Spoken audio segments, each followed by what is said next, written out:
सभी को मेरा नमस्कार। प्यारे बच्चों, कैसे हैं आप? आशा है सब स्वस्थ और सकुशल होंगे।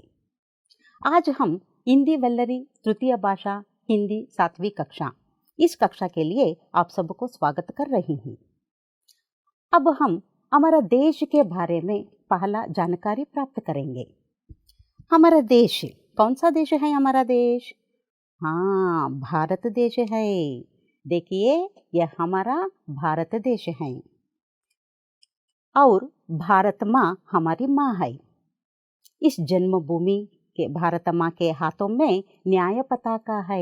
न्याय पताका हमारा राष्ट्रीय प्रतीक है। और देखिए, यहाँ सभी धर्मों के लोग इस देश में रहते हैं और भारत माँ सभी बच्चों को अपने बच्चों के जैसे सबको पालन पोषण करती है। इसलिए कहते हैं, ಜನನಿ ಜನ್ಮಭೂಮಿಶ್ಚ ಸ್ವರ್ಗಾದಪಿ ಗರೀಯಸಿ. ಮಕ್ಕಳೇ, ಹಾಗಂದ್ರೆ ನಮ್ಮ ತಾಯಿ ಹಾಗೂ ಜನ್ಮಭೂಮಿ ಸ್ವರ್ಗಕ್ಕಿಂತ ಮಿಗಿಲು, स्वर्ग से सुंदर है। ऐसा मातृभूमि हमारा देश पुण्य है। इसलिए गर्व से कहेंगे हम भारतीय है। प्राउड टू से वी आर इंडियंस। आज हम एक देशभक्ति गीत के साथ इस कक्षा को शुरू करेंगे। ನಾವೆಲ್ಲ ಭಾರತೀಯರೆಂಬ ಭಾವ ಮೂಡಲಿ, ನಮ್ಮಲ್ಲಿ ಭೇದ ಭಾವ ಪ್ರಭು ದೂರ ಮಾಡಲಿ. ನಾವೆಲ್ಲ ಭಾರತೀಯರೆಂಬ ಭಾವ ಮೂಡಲಿ, ನಮ್ಮಲ್ಲಿ ಭೇದ ಭಾವ ಪ್ರಭು ದೂರ ಮಾಡಲಿ. ಒಂದು ತೋಟದಲ್ಲಿ ಹಲವು ಬಣ್ಣ ಬಣ್ಣ ಹೂಗಳು, ಆ ಹೂಗಳಂತೆ ದೇಶದಲ್ಲಿ ಹಲವು ಮತಗಳು. ಒಂದು ತೋಟದಲ್ಲಿ ಹಲವು ಬಣ್ಣ ಬಣ್ಣ ಹೂಗಳು, ಆ ಹೂಗಳಂತೆ ದೇಶದಲ್ಲಿ ಹಲವು ಮತಗಳು. ಆ ಹೂಗಳಂತೆ ಮತಗಳು ಮಕರಂದ ಬೀರಲಿ, ಆ ಹೂಗಳಂತೆ ಮತಗಳು ಸದ್ಭಾವ ಬೀರಲಿ. ನಮ್ಮಲ್ಲಿ ಭೇದ ಭಾವ ಪ್ರಭು ದೂರ ಮಾಡಲಿ. ನಾವೆಲ್ಲ ಭಾರತೀಯರೆಂಬ ಭಾವ ಮೂಡಲಿ, ನಮ್ಮಲ್ಲಿ ಭೇದ ಭಾವ ಪ್ರಭು ದೂರ ಮಾಡಲಿ. ನಮ್ಮಲ್ಲಿ ಭೇದ ಭಾವ ಪ್ರಭು दूर ಮಾಡಲಿ. ನಮ್ಮಲ್ಲಿ ಭೇದ ಭಾವ ಪ್ರಭು दूर ಮಾಡಲಿ. बहुत अच्छा है ना। अमिता मैडम जी को हृदयपूर्वक धन्यवाद। देखिए, हमारा राष्ट्रीय प्रतीक है। हमारा राष्ट्रीय ध्वज हमारे राष्ट्र का प्रतीक है और राष्ट्रीय चिन्ह और राष्ट्र गान और राष्ट्रीय प्राणी और राष्ट्रीय पक्षी, ये सब हमारे राष्ट्रीय प्रतीक है। बच्चों, पाठ का आशय ये है कि राष्ट्रीय प्रतीकों के बारे में अधिक जानकारी प्राप्त करेंगे और स्वतंत्र देश की पहचान करने वाले चिन्ह राष्ट्रीय प्रतीक कहलाते हैं। भारत के राष्ट्रीय प्रतीक ये है। ಮಕ್ಕಳೇ, ಒಬ್ಬ ಮನುಷ್ಯ ಅಂತ ಹೇಳಬೇಕು ಅಂದರೆ ಒಂದು ರುಂಡ ಮುಂಡ ಶರೀರ ತನ್ನದೇ ಆದಂತಹ ಆಕಾರ ಇರುತ್ತೆ ಯಾವುದೇ ಒಂದು ಪಶು ಪ್ರಾಣಿ ಪಕ್ಷಿಗೆ. ಅದೇ ರೀತಿಯೇ ಒಂದು ದೇಶ ಅಂತ ಹೇಳಬೇಕು ಅಂತಂದರೆ ತನ್ನದೇ ಆದಂತಹ ರಾಷ್ಟ್ರೀಯ ಚಿಹ್ನೆಗಳನ್ನು ಒಳಗೊಂಡಿರುತ್ತದೆ. ಅಂತಹ ಪವಿತ್ರವಾದಂತಹ ದೇಶ ನಮ್ಮ ಭಾರತ ದೇಶ. हम आदर्श वाचन प्रस्तुत करेंगे। देखिए बच्चे, आप सब अपना पाठ्य पुस्तक में ठीक तरह देखना और सुनना। भारतीय ध्वज में 3 रंग है। केसरिया रंग त्याग और वीरता का प्रतीक है। सफ़ेद रंग शांति और पवित्रता की निशानी है। हरा रंग समृद्धि और खुशहाली का है। बीच में नीले रंग का अशोक चक्र है। इसमें 24 तीलियां हैं। तिरंग ध्वज देश की आन और शान का प्रतीक है। और दूसरा है राष्ट्रीय चिन्ह। हमारा राष्ट्रीय चिन्ह अशोक स्तंभ से लिया गया है। यह 4 मुख वालों सिंह है। बीच में धर्म चक्र है। चक्र की एक ओर सांड और दूसरी ओर घोड़े का चित्र है। नीचे हिंदी में सत्यमेव जयते लिखा हुआ है। और तीसरा है राष्ट्रीय गान। भारत का राष्ट्रगान जनगण मन है। कविंद्र रविंद्रनाथ टैगोर ने यह गीत लिखा है। राष्ट्रगान राष्ट्रीय समारोह, राष्ट्रीय पर्व तथा विद्यालयों में गाया जाता है। इसको गाने में 52 माने 52 सेकंड का समय लगता है। राष्ट्रगान की धुन सुनते ही खड़े होकर सम्मान देना हमारा कर्तव्य है। राष्ट्रीय प्राणी। बाघ हमारा देश का राष्ट्रीय प्राणी है। बाघ सुंदरता और शक्ति का प्रतीक है। इसके शरीर पर धारियां होती है। यह पशु जंगलों में तथा राष्ट्रीय अभयारण्यों में पाया जाता है। राष्ट्रीय पक्षी। हमारे देश का राष्ट्रीय पक्षी मोर है। इसके पंख रंग बिरंगे होते हैं। गर्दन नीली तथा लंबी होती है। इसका नृत्य बड़ा ही मनमोहक होता है। मोर प्रायः वर्षा ऋतु में नाचता है। राष्ट्रीय पुष्प। कमल भारत का राष्ट्रीय पुष्प है। यह सत्य और पवित्रता का प्रतीक है। कमल तालाबों और झीलों के कीचड़ में खिलता है। इसकी जड़ें पानी के नीचे होती है। पत्ते और पुष्प ऊपर होते हैं। ये सभी चिन्ह देश की स्वतंत्रता, एकता और गौरव को प्रदर्शित करता है। इनका सम्मान करना हमारा कर्तव्य है। अच्छा बच्चा, आदर्श वाचन माने पढ़ना। आप भी घर में इसी तरह पढ़ने की कोशिश करें। अब हम नए शब्दार्थ के बारे में अधिक जानकारी प्राप्त करेंगे। देखिए, पहला है स्वतंत्र। स्वतंत्र माने आजाद। हमारा भारत देश स्वतंत्र देश है। पर्व। पर्व माने त्योहार। त्योहार ಅಂದ್ರೇನು? ಹಬ್ಬ. ಈಗ ನಾವು ಮಾಡ್ತಿದ್ದೀವಲ್ಲ ದಸರಾ, ನಮ್ಮ ಕರ್ನಾಟಕದಲ್ಲಿ ಮೈಸೂರಿನಲ್ಲಿ ವೈಭವಯುತವಾಗಿ ಆಚರಣೆ ಮಾಡುವಂತಹ ಹಬ್ಬ पर्व। दशहरा एक प्रसिद्ध पर्व है। प्रतीक। प्रतीक माने चिन्ह है। उदाहरण के लिए राष्ट्रध्वज हमारे राष्ट्रीय प्रतीक है। समृद्धि। समृद्धि माने संपन्नता, श्रीमंत, संपन्नते। और उद्यान माने बगीचा। उदाहरण के लिए लाल बाग एक प्रसिद्ध बगीचा है बेंगलुरु में। आन। आन का अर्थ है सम्मान, गौरव। राष्ट्रध्वज को सम्मान करना हमारा कर्तव्य है। और शान। शान माने वैभव। मैसूर का राजभवन शानदार है। स्तंभ। स्तंभ माने कंब, पिಲ್ಲರ್, ಸ್ತಂಭ ಅಂತಾನೆ ಕರಿತೀವಿ ಅದನ್ನ। और ऋतु माने मौसम।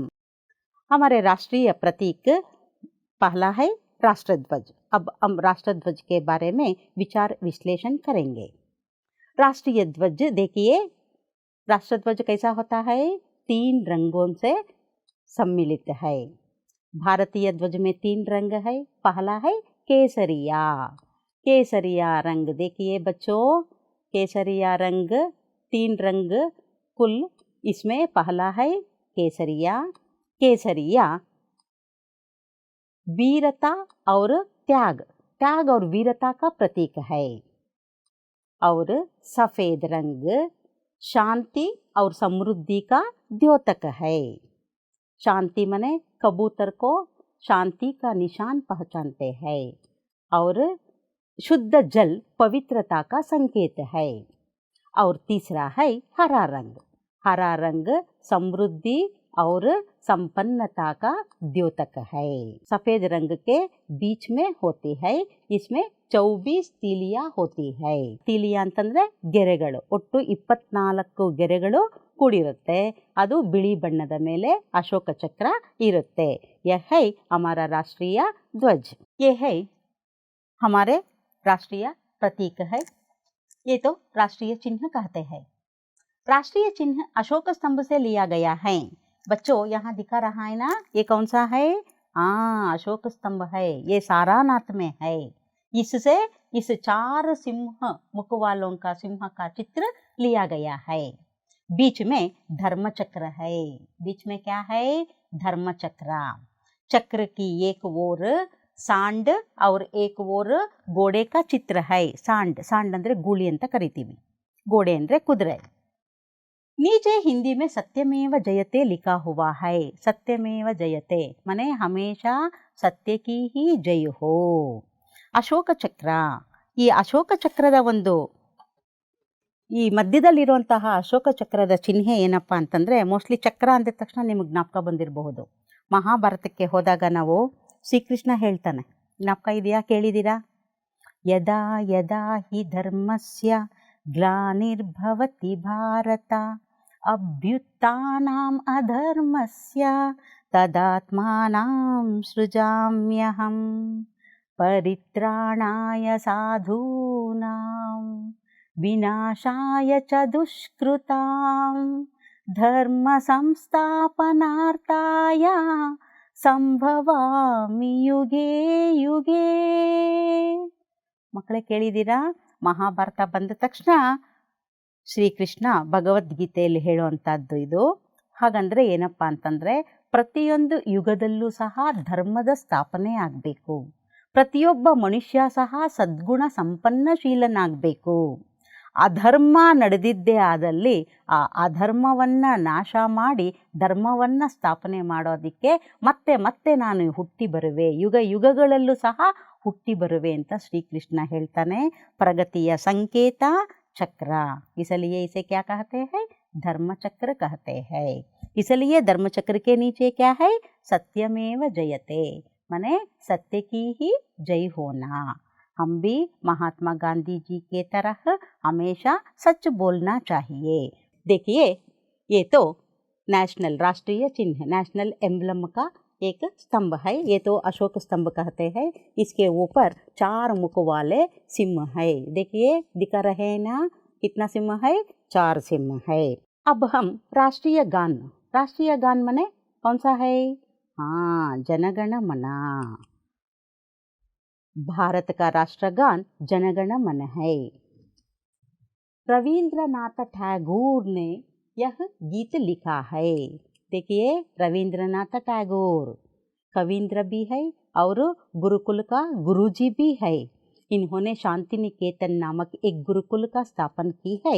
अब विश्व भारती नाम से प्रसिद्ध हुआ है. राष्ट्रगान गाने में 52 माने 52 सेकंड का समय लगता है. राष्ट्रगान की धुन सुनते ही खड़े होकर सम्मान देना हमारा कर्तव्य है.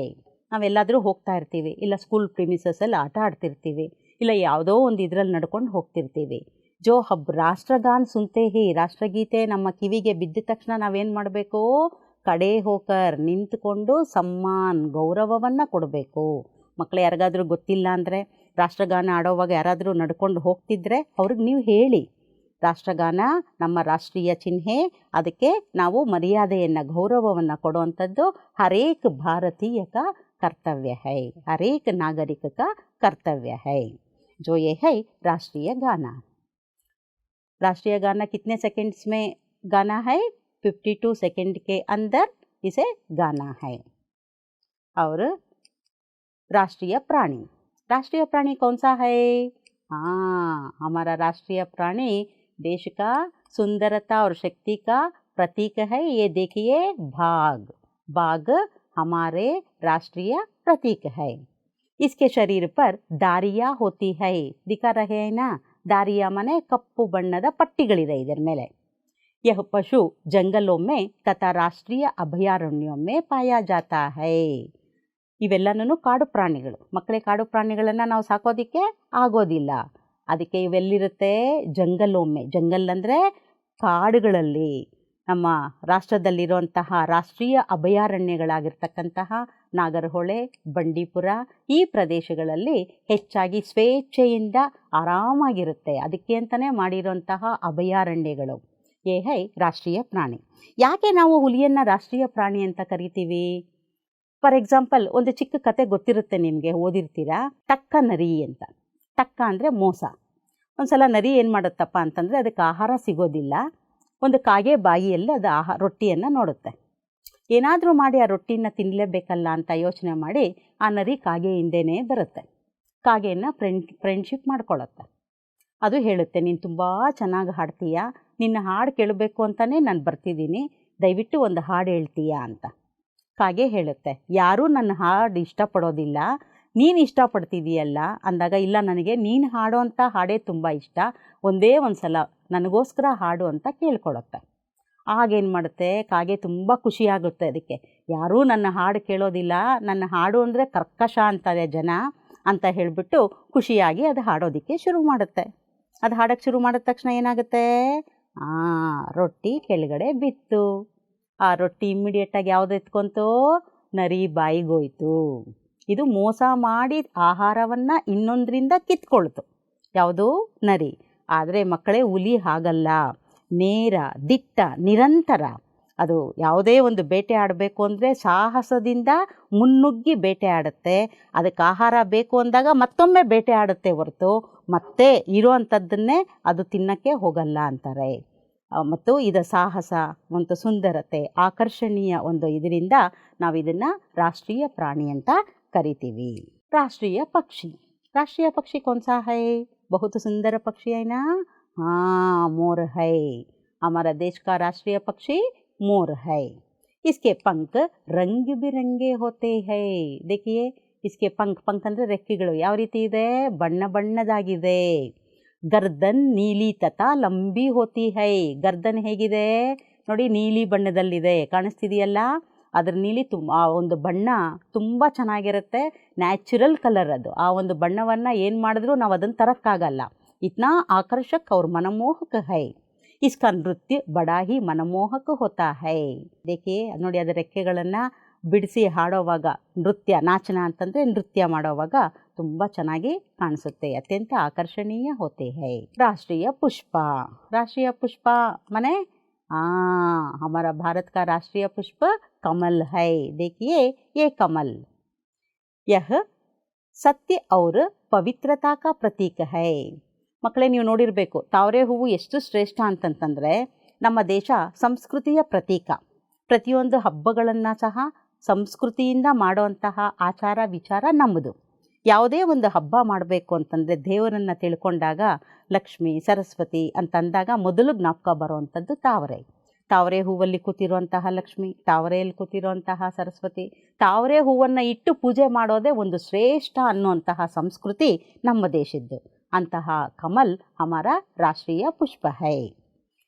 ರಾಷ್ಟ್ರೀಯ ಪುಷ್ಪ ಇಸ್ಕಿ ಜಡೆ ಪಾನಿಗೆ ನೀಚೆ ಹೋತಿ ಹೈ. ಜಡೆ ಅಂದರೆ ಬೇರು.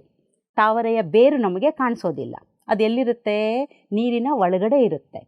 ಕಮಲದ ಹೂವು ಎಲ್ಲಿರುತ್ತೆ, ತಾಲಾಬ್ ಅಂದರೆ ಸರೋವರ, ಜೀಲು ಅಂದರೆ ಕೊಳ, ಕೊಳಗಳಲ್ಲಿ ನಿಂತಿರುವಂತಹ ನೀರು, ಆ ನೀರಲ್ಲಿ ಆ ಹೂವು ಅರಳುತ್ತೆ. ಅದರ ಹೂವು ಮತ್ತು ಎಲೆಗಳನ್ನು ಮಾತ್ರ ನಾವು ನೋಡಬಹುದು. पत्ते और पुष्प ऊपर होते हैं। देखिए बच्चे, फूल और पत्ते ऊपर दिखा रहा है और जड़े नहीं दिखा रहा है। वो कहाँ है, वो पानी के अंदर है। ये स्वतंत्रता, एकता और गौरव को प्रदर्शित करते हैं। कमल से पूजा करना प्रतिष्ठित मानते हैं और ये गौरव का प्रतीक है। इनका सम्मान करना हमारा कर्तव्य है। देखिए ये कमल हमारा राष्ट्रीय प्रतीक है। अच्छा बच्चों, हम हमारे राष्ट्रीय प्रतीकों के बारे में बहुत जानकारी प्राप्त किया है। अब हम एक छोटा सा गाना प्रस्तुत करेंगे।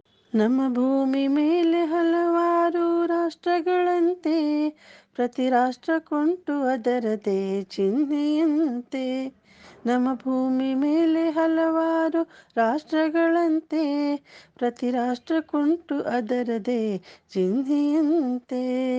ನಮ್ಮ ರಾಷ್ಟ್ರ ಕೂಡ ಹೊಂದಿದೆ ಹಲವಾರು ಚಿಹ್ನೆ, ಇವೆಲ್ಲ ನಮ್ಮ ರಾಷ್ಟ್ರದ ಪ್ರತೀಕವಾಗಿವೆ.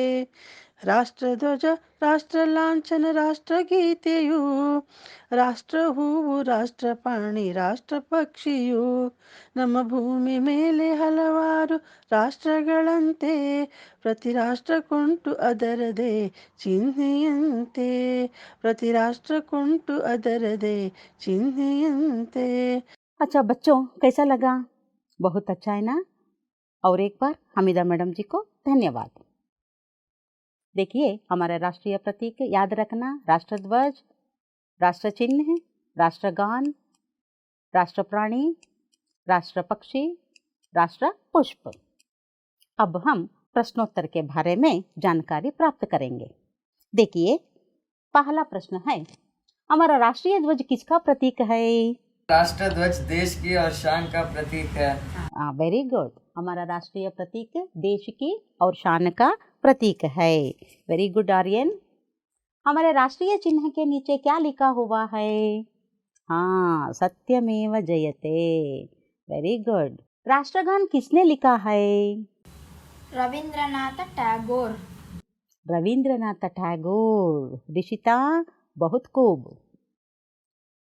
मोर कब नाचता है? वर्षा ऋतु में। वर्षा ऋतु में। Prajwala, keep it up.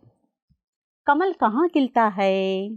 तालाब और झीलों के कीचड़ में। तालाब और झीलों के कीचड़ पानी में। Very good. बहुत अच्छी तरह आप प्रश्न का उत्तर बताया। आप सबको बहुत बहुत शुक्रिया। हमारा राष्ट्रीय ध्वज किसका प्रतीक है? राष्ट्र ध्वज देश की और शान का प्रतीक है। देश की और शान का प्रतीक है। Very good Aryan. हमारे राष्ट्रीय चिन्ह के नीचे क्या लिखा हुआ है? सत्यमेव जयते। हाँ, वेरी गुड। सत्यमेव जयते। Very good Sanjana. राष्ट्रगान किसने लिखा है? Very good. राष्ट्रगान रविंद्रनाथ टैगोर ने लिखा है। Rishita, keep it up. मोर कब नाचता है? वर्षा ऋतु में। कमल कहाँ खिलता है? तालाब और झीलों के कीचड़ में। तालाब और झीलों के कीचड़ में खिलता है। Very good Sanjana. अच्छी तरह उत्तर दिए हैं आप सब लोग। अच्छा, हम विलोमार्थक शब्द के बारे में जानकारी प्राप्त करेंगे। पहला है पवित्र। पवित्र का विलोमार्थक शब्द क्या है? विलोमार्थक ಅಂತಂದ್ರೆ अपोजिट वर्ड्स। पवित्र, अपवित्र। और सत्य। सत्य का विलोमार्थक शब्द क्या है? असत्य। और एकता। एकता का विलोमार्थक शब्द? हाँ, वेरी गुड, अनेकता। विजय। विजय शब्द का विलोमार्थक शब्द है? वेरी गुड, पराजय। और स्वतंत्र। स्वतंत्र शब्द का विलोಮಾರ್ಥಕ ಶಬ್ದ ಪರತಂತ್ರ है। ಪರತಂತ್ರ ಅಂದರೆ ಬೇರೆಯವರ ಅಧೀನದಲ್ಲಿರುವಂಥದ್ದು, ಸ್ವತಂತ್ರ ಅಂದರೆ ನಾವು ಸ್ವತಂತ್ರರಾಗಿರುವಂಥದ್ದು। स्वतंत्र का विलोमार्थक शब्द परतंत्र है। अच्छा बच्चे, हम आगे बढ़ेंगे। हमारे राष्ट्रीय प्रतीक है, देखिए कौन कौन सा। वो उत्तर ऊपर है, चिन्ह के सामने आप इसका उत्तर लिखना। देखिए, सोचो और सही शब्द चुनो और चित्रों के आगे लिखो। बच्चे, पहला चित्र कौन सा है? हाँ, राष्ट्रीय चिन्ह। और दूसरा कौन सा है? हाँ, राष्ट्र पुष्प। और ये चित्र किसका है?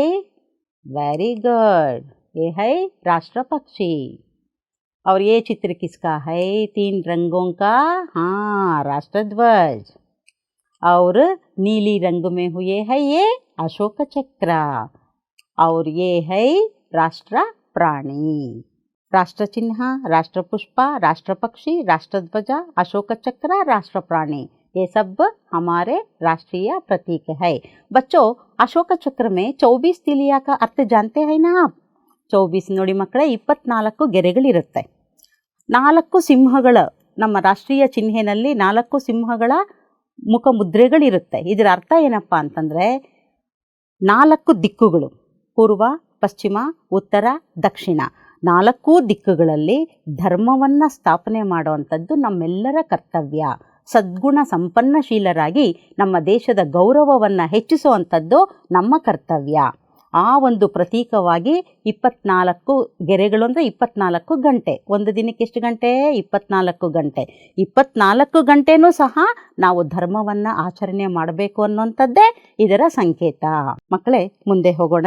ಈಗ हमारे राष्ट्रीय प्रतीक, इस पाठ में थोड़ा सा शब्द विचार के बारे में जानकारी प्राप्त करेंगे। देखिए यहाँ का, के, की, ये क्या है? ವಿಭಕ್ತಿ ಪ್ರತ್ಯಯ।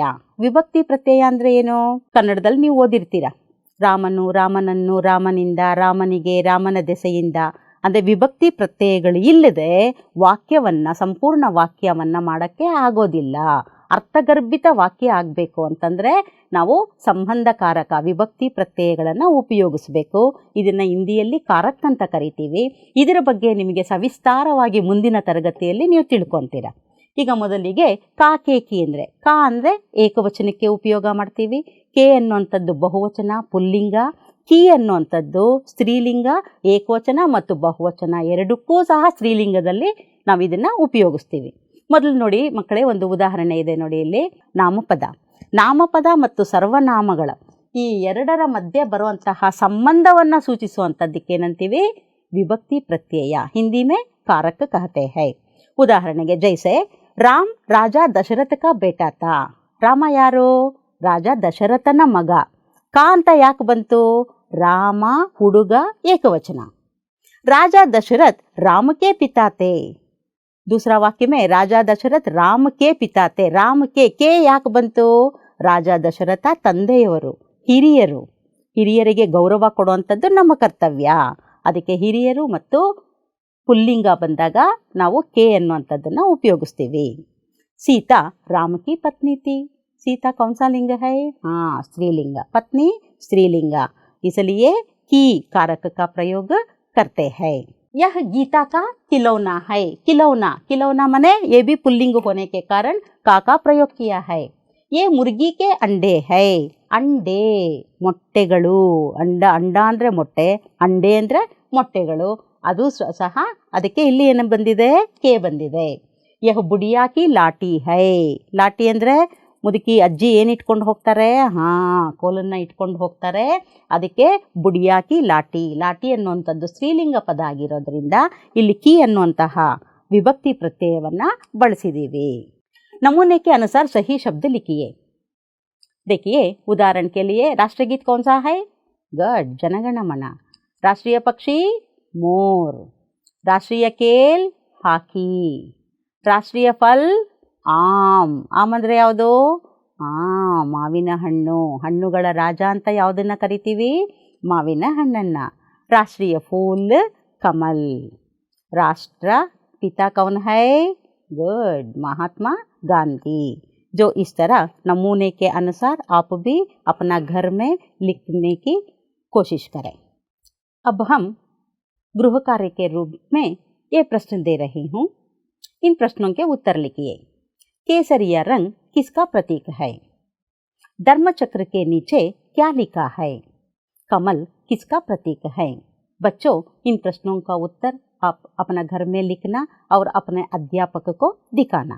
आज हम इस पाठ को समाप्त कर रही हूँ. बच्चों, अंत में एक बात कहना चाहती हूँ. आप सब हमारा राष्ट्रीय चिन्हों को गौरव देना है. हर एक नागरिक का कर्तव्य है. याद रखना, अब हमारे ये कक्षा समाप्त हो रही हैं.